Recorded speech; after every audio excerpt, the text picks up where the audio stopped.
Students, class 11 business studies chapter number 2 forms of business organization। इस chapter का last topic जो हमारा बचा है वो मैं आपको एक्सप्लेन करने जा रही हूँ, ध्यान दीजिएगा। टॉपिक है हमारा व्यावसायिक संगठन के स्वरूप का चयन, choice of form of business organisation.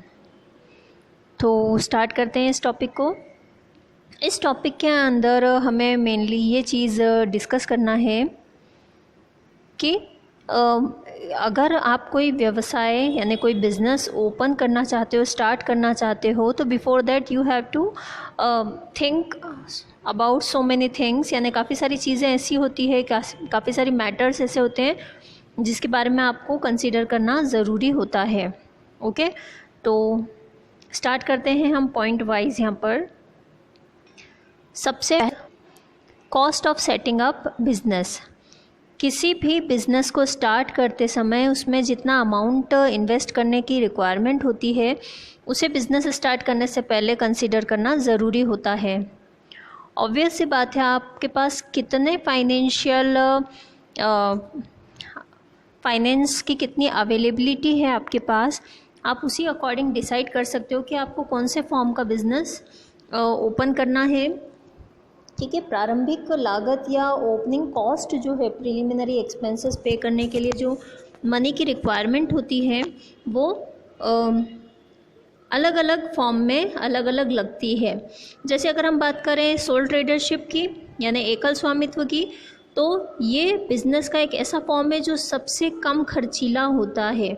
यानी इसमें ना कोई लीगल फॉर्मेलिटीज़ करने की रिक्वायरमेंट होती है ज़्यादा, और ना ही बहुत ज़्यादा टाइम कंज्यूमिंग होता है। बहुत कम टाइम में ही बिज़नेस को ओपन किया जा सकता है और विदाउट मच लीगल फॉर्मेलिटीज़, यानी ज़्यादा अमाउंट पे करने की इसमें ज़रूरत नहीं होती। साथ ही साथ अगर हम बात करें पार्टनरशिप फॉर्म की, तो उसमें भी बहुत ही मिनिमम लीगल फॉर्मेलिटीज़ करने की ज़रूरत होती है, जिससे कि कम कॉस्ट में बिज़नेस ओपन करना ईजी होता है। वहीं अगर हम बात करें about opening a company, joint stock company को ओपन करना सबसे ज़्यादा लेंदी प्रोसेस होती है इसकी, एंड इवन काफ़ी कॉम्प्लिकेटेड होती है, टाइम कंज्यूमिंग होती है और खर्चीली भी होती है डेफिनेटली। यहाँ यानी एक जॉइंट स्टॉक कंपनी को ओपन करने की जो प्रिलिमिनरी कॉस्ट है वो बहुत ज़्यादा होती है। ठीक है, तो आप जब भी कोई बिज़नेस ओपन करना चाहते हैं तो फॉर्म चूज़ करते टाइम इन प्रिलिमिनरी एक्सपेंसेस को या बिज़नेस को सेट करने के जो कॉस्ट है, ओपनिंग कॉस्ट, उसको कंसीडर करना ज़रूरी है, और अपने पास कितने रिसोर्सेस अवेलेबल है इसे भी कंसीडर करना ज़रूरी होता है। नेक्स्ट हमारा पॉइंट है इसके बाद दायित्व यानी लाइबिलिटी। आप कितनी लाइबिलिटी बियर कर सकते हो बिज़नेस में, ये भी आपके चॉइस को अफेक्ट करेगा डेफिनेटली, बिकॉज एकल स्वामित्व और साझेदारी स्वामित्व वाला जो बिज़नेस होता है यानी सोल प्रोप्राइटरशिप एंड पार्टनरशिप, दोनों में ही ओनर्स की जो लाइबिलिटी है वो अनलिमिटेड होती है। अनलिमिटेड होती है मीन्स इफ़ रिक्वायर्ड, यानी अगर बिज़नेस की लाइबिलिटीज़ को बिज़नेस की जो एसेट्स हैं उनसे कंपनसेट नहीं किया जा सकता, पे नहीं किया जा सकता, तो उस कंडीशन में ओनर को अपनी पर्सनल प्रॉपर्टी भी पेमेंट करने के लिए यूज़ में लेनी पड़ती है। एंड अगर हम जॉइंट हिंदू फैमिली बिजनेस की बात करें तो वहाँ पर ओनली जो कर्ता होता है उसकी लाइबिलिटीज़ अनलिमिटेड होती है। और बात करें अगर हम कोऑपरेटिव सोसाइटीज़ एंड कंपनीज़ की, तो यहाँ मेंबर्स की जो लाइबिलिटी होती है वो लिमिटेड होती है। दैट मीन्स क्रेडिटर्स को पेमेंट करने के लिए अगर कंपनी की प्रॉपर्टी सफिशिएंट नहीं है तो भी क्रेडिटर्स को प्रोपोर्शन में पेमेंट कर दिया जाता है, मेंबर्स की पर्सनल प्रॉपर्टी उसमें इंक्लूड नहीं की जाती है। नेक्स्ट पॉइंट है इसके बाद निरंतरता या कंटिन्यूटी। अगर हम कंपैरिजन करें तीनों फॉर्म्स में, तो जो सोल प्रोप्राइटरशिप है या पार्टनरशिप है, इसमें ओनर्स के डेथ हो जाने या इंसॉल्वेंट हो जाने या किसी वजह से इनकेपेबल हो जाने की वजह से जो बिज़नेस की लाइफ है वो अफेक्ट होती है एंड कंटिन्यूटी ब्रेक हो जाती है, बिज़नेस बंद भी हो जाता है इवन। जबकि अगर हम बात करें जॉइंट हिंदू फैमिली बिजनेस या कोऑपरेटिव सोसाइटीज़ या फिर कंपनी, तो ये बिज़नेस के ऐसे फॉर्म्स हैं जिनके ऊपर किसी भी मेंबर की डेथ या इंसॉल्वेंट हो जाने या पागल हो जाने का कोई भी बिज़नेस लॉन्ग वे यानी कि लंबे समय तक चलता रहता है। अगर बिज़नेस को इस्टेब्लिश करने के लिए एक स्टेबल स्ट्रक्चर की रिक्वायरमेंट है तो सबसे ज़्यादा कंपनी जो है वो परफेक्ट रहती है इसके लिए। ओके, नेक्स्ट हम बात करते हैं नेक्स्ट पॉइंट की, प्रबंध की योग्यता या मैनेजमेंट एबिलिटी। एक सोल प्रोप्राइटरशिप बिजनेस में एक्सपर्ट्स की सर्विसेज हायर करना काफ़ी डिफ़िकल्ट होता है बिकॉज़ उनके पास फाइनेंशियल रिसोर्सेज जो हैं वो लिमिटेड होते हैं। ऐसे में वो एक्सपर्टीज़ की सर्विसेज हायर नहीं कर सकते। जनरली सोल प्रोप्राइटरशिप में जो ओनर है वो ही बिज़नेस को मैनेज करता है, भले उसमें कितनी भी मैनेजरियल एबिलिटी हो। अगर बात करें पार्टनरशिप की, तो पार्टनरशिप में मैनेजमेंट की जो एबिलिटी है वो थोड़ी बढ़ जाती है क्योंकि वहाँ नंबर ऑफ़ पर्सन्स थोड़े ज़्यादा होते हैं, तो वो मिलजुल कर या उनमें से जो ज़्यादा एक्सपर्ट है वो बिज़नेस को मैनेज करता है।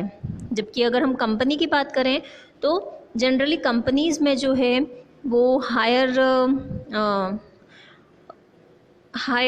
वे में जिसने स्टडी की है यानी जो एक्सपर्ट है, प्रोफेशनल है मैनेजमेंट में, ऐसे लोगों को हायर किया जाता है बिज़नेस में मैनेजमेंट वर्क करने के लिए। तो ऐसे में आपके बिज़नेस में यानी जो भी बिज़नेस आप ओपन करना चाहते हैं उसमें प्रबंधन की योग्यता की रिक्वायरमेंट कितनी है या कितनी मैनेजरियल एबिलिटी की रिक्वायरमेंट है, उस अकॉर्डिंग आप फॉर्म चूज़ कर सकते हो बिज़नेस का। ओके, अगर बिज़नेस जो आप चूज़ कर रहे हो वो कॉम्प्लिकेटेड है थोड़ा, तो ऐसे में उसके लिए आपको प्रोफेशनल मैनेजर्स की रिक्वायरमेंट होगी। तो कंपनी एक ऐसा फॉर्म है जहां हम एक्सपर्ट प्रोफेशनल्स को हायर कर सकते हैं, उनकी जो भी सैलरी वगैरह है, रिम्यूनरेशन है, उसे इजीली पे किया जा सकता है कंपनी के थ्रू। बाकी फॉर्म्स जो हैं वो हायर सैलरी पर एक्सपर्टीज़ को हायर कर पाए ऐसा ज़रूरी नहीं है। नेक्स्ट पॉइंट है हमारा पूंजी की आवश्यकता, कैपिटल कंसिडरेशन। ओके, अगर आपको बड़ी मात्रा में यानी लार्ज अमाउंट में कैपिटल कलेक्ट करना है तो ऐसी कंडीशन में कंपनी सबसे बेस्ट होती है, क्योंकि यहाँ बहुत बड़ी संख्या में यानी बहुत सारे नंबर ऑफ पर्सन्स जो हैं वो शेयर्स में इन्वेस्टमेंट करते हैं, जिससे कि लार्ज अमाउंट कलेक्ट करना इजी हो जाता है। साझेदारी फर्म की यानी पार्टनरशिप फर्म की अगर हम बात करें तो वहाँ पे भी साझेदार जितने भी हैं पार्टनर्स वो मिलकर अपने फाइनेंशियल रिसोर्सेज को कलेक्ट करते हैं, तो वहाँ पे भी थोड़ा एक बड़ा अमाउंट कलेक्ट किया जा सकता है। बट जो सोल प्रोप्राइटरशिप है वहाँ एक सिंगल पर्सन ही मनी कलेक्ट करता है, तो वहाँ पे लार्ज अमाउंट ऑफ कैपिटल को कलेक्ट कर पाना ईजी नहीं होता है। ओके, सो मीडियम साइज़ या स्मॉल साइज़ बिजनेस के लिए सोल प्रोप्राइटरशिप या पार्टनरशिप सफिशिएंट है यानी प्रॉपर है। बट अगर लार्ज स्केल बिजनेस ओपन करना है या फिर इन फ्यूचर बिजनेस को एक्सपांड करने की रिक्वायरमेंट रहेगी, तो ऐसे में कंपनी जो है वो प्रॉपर फॉर्म है बिजनेस को ओपन करने के लिए। नेक्स्ट हमारा पॉइंट है इसके बाद नियंत्रण यानी डिग्री ऑफ कंट्रोल। ओके, अगर आप यानी बिज़नेस का ओनर ये चाहता है कि बिज़नेस पे उसका डायरेक्ट कंट्रोल रहे एंड डिसीज़न टेकिंग का जो राइट है वो भी उसी के पास रहे, तो ऐसे में सोल प्रोप्राइटरशिप को अडॉप्ट करना चाहिए। बट अगर किसी पर्सन को डिसीज़न लेने में या कंट्रोलिंग में प्रॉब्लम होता है या ज़्यादा लोगों की रिक्वायरमेंट है फॉर हेल्प, तो ऐसे में पार्टनरशिप फर्म काफ़ी अच्छी है। इसमें और बहुत लोग कंट्रोल कर सकते हैं, डिसीज़न ले सकते हैं आपस में मिलकर। एंड कंपनी की अगर हम बात करें तो कंपनी में ओनर एंड कंट्रोलर यानी कि मैनेजर जो है वो डिफरेंट होते हैं, अलग अलग रहते हैं। ओके, द नेक्स्ट पॉइंट है लास्ट हमारा, व्यवसाय की प्रकृति यानी नेचर ऑफ बिजनेस। अब ऐसे बिजनेस जहाँ कंज्यूमर से डायरेक्ट कांटेक्ट की ज़रूरत होती है, ऐसे बिज़नेस के लिए सोल प्रोप्राइटरशिप ज़्यादा प्रॉपर फॉर्म है बिज़नेस का। जैसे जो हमारी जनरल स्टोर्स होते हैं, शॉप्स होती है, स्टेशनरीज़ वगैरह हैं, इसमें जो ओनर है उसे डायरेक्ट कंज्यूमर से कनेक्ट होने की रिक्वायरमेंट रहती है ताकि वो डायरेक्ट कंज्यूमर से डीलिंग कर सकें, उनकी नीड, उनकी डिमांड, उनकी इंटरेस्ट को ईज़िली वो पता कर सकें।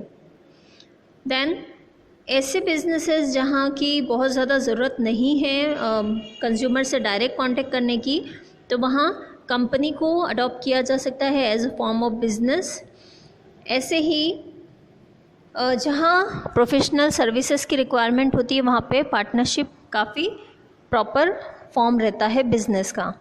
तो हम ये कह सकते हैं कि ये जितने भी पॉइंट हमने डिस्कस किए हैं, इन सभी को ध्यान में रखकर बिज़नेस का फॉर्म चूज़ करना होता है, और इसके लिए ज़रूरी है कि सभी जो एलिमेंट्स है बिज़नेस ओपन करने के उन सभी को कंसीडर किया जाए और उसी अकॉर्डिंग डिसीज़न लिया जाए कि कौन से फॉर्म के थ्रू बिज़नेस को ओपन करना है। ओके, होप सो आपको समझ में आया होगा। Thank you.